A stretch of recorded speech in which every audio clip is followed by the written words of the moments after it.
दोस्तों, जब भी मुसलमानों का कोई त्यौहार आता है तो कुछ लोगों के पेट में जो है वो दर्द हो जाता है। वो लोग ये सोचते हैं कि ये लोग जो है शांति से आराम से अपना त्यौहार क्यों मना रहे हैं। वो फिर खुद ही जो है वो नफ़रत फैलाने लगते हैं। मुसलमानों को बदनाम करने का वो लोग बहाना सोचते रहते हैं और फिर खुद ही बदनाम करने लग जाते हैं। यानी उनको कोई बहाना मिल जाता है और फिर मुसलमानों को टारगेट करना, इस्लाम धर्म को बदनाम करना वो शुरू कर देते हैं सोशल मीडिया पर बैठकर।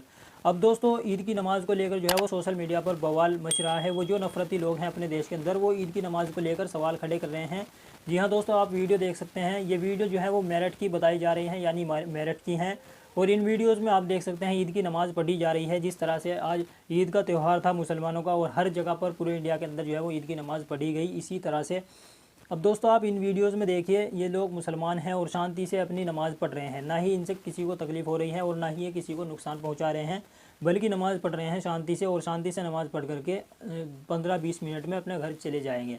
लेकिन दोस्तों, कुछ लोगों को तकलीफ़ ये नहीं हुई कि इन्होंने शांति से नमाज़ पढ़ी, बल्कि ये हुई कि ये लोग जो है रोड पर नमाज़ पढ़ रहे हैं। इस पर सवाल खड़े उन्होंने करने शुरू कर दिए कि देखो, ये लोग नमाज़ पढ़ते हैं और किस तरह से ट्रैफिक जाम लग जाता है। यानी रोड पर आकर ये है रोड को बंद कर देते हैं अपनी नमाज के लिए। इस तरह से ये लोग सवाल खड़े कर रहे हैं। एक नफरती आदमी है, सबसे बड़ा जो नफरती लोग हैं अपने देश के अंदर, उनका भी एक बाप है सुरेश चौहान के। ये सब नफरतियों का बाप है सुरेश चौहान के। इसी ने सबसे पहले इन वीडियोज़ को शेयर किया, पोस्ट किया।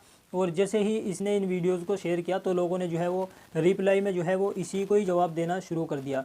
यानी इसी के कमेंट अगर आप पढ़ेंगे जाकर ट्विटर पर इसकी पोस्ट के नीचे, तो इसी को बहुत बढ़िया बढ़िया जवाब लोगों ने जो है वो दिया है। क्योंकि जिस तरह से हमने देखा रामनवमी के जुलूस पर किस तरह से जो है वो मस्जिदों के आगे धार्मिक नारे लगाए गए। अभी मैं आप लोगों को सारी चीज़ें बताऊंगा, लेकिन सबसे पहले मैं आपको इस सुरेश चौहान के का, इस नफरती आदमी का जो है वो ट्वीट पढ़कर बता देता हूँ। क्योंकि ये जब भी बोलता है मुंह से जो है ये इसके गो ही निकलता है, यानी गोबर ही निकलता है। गोबर ये खाता है, गोमूत्र पीता है, तो वही निकलता है इसके मुंह से। इसने लिखा है दोस्तों, आप लोग देख सकते हैं सुरेश चौहान के का ट्वीट। वीडियोज़ को शेयर करते हुए, देश भर में हज़ारों जगह पर मुख्य सड़क बंद करके ईद पर नमाज से करोड़ों लोगों के ट्रैफिक में फंसने के कारण के समय को जोड़ा जाए तो देश में मानव संसाधन के करोड़ों घंटे बर्बाद हुए हैं। यानी दोस्तों, इस नफरती आदमी का कहने का मतलब यह है कि मुसलमान लोग नमाज पर यानी ईद की नमाज़ रोड पर आकर पढ़ रहे हैं, और उस रोड पर जो लोग ट्रैफिक में फंस रहे हैं उनका जो समय है अगर जोड़ा जाए उन सभी का जो ट्रैफिक में फंस रहे हैं, तो उनके करोड़ों घंटे जो है वो बर्बाद हुए हैं। ये कह रहा है सुरेश चौहान के। लेकिन मैं सुरेश चौहान के को ये बता दूं कि ईद की नमाज़ जो है वो सुबह सुबह ही ख़त्म हो जाती है। यानी 6, 7, 8, 9 बजे तक लास्ट है ईद की नमाज़ जो है वो ख़त्म हो जाती है। लोग अपने घर पर चले जाते हैं ईद की नमाज़ पढ़ करके। अब दोस्तों, सुरेश चौहान के को ये नहीं पता, या इससे कोई ये पूछ ले कि इंडिया में ऐसी कौन सी जगह है जहाँ पर सुबह 6 से लेकर 9 बजे तक जो है वो ट्रैफिक जाम लग जाता है।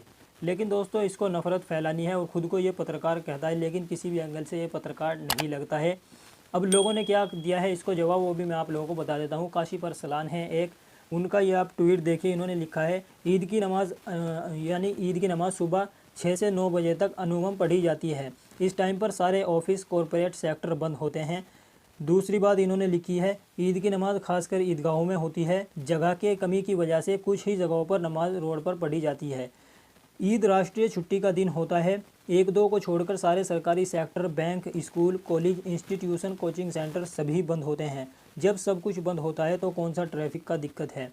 ये भी दोस्तों इन्होंने बहुत अच्छी बात लिखी है। वही मैं आप लोगों को अभी थोड़ी देर पहले बता रहा था कि ईद की नमाज़ 6 से 9 बजे तक जो है वो हो जाती है।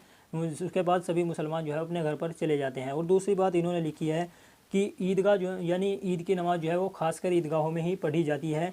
जगह की कमी की वजह से, यानी जब ईदगाह फुल हो जाती है तो वो जो लोग बाद में लेट हो जाते हैं वो बाहर ही नमाज़ पढ़ लेते हैं। यानी रोड पर वहीं पर वो अपनी जय नमाज़ जो है वो मुसल्ले वगैरह बिछा लेते हैं, वहीं पर वो नमाज़ पढ़ने लग जाते हैं। यहाँ पर मजबूरी में वो नमाज़ पढ़ रहे हैं, जबकि ईदगाह फुल हो चुकी है।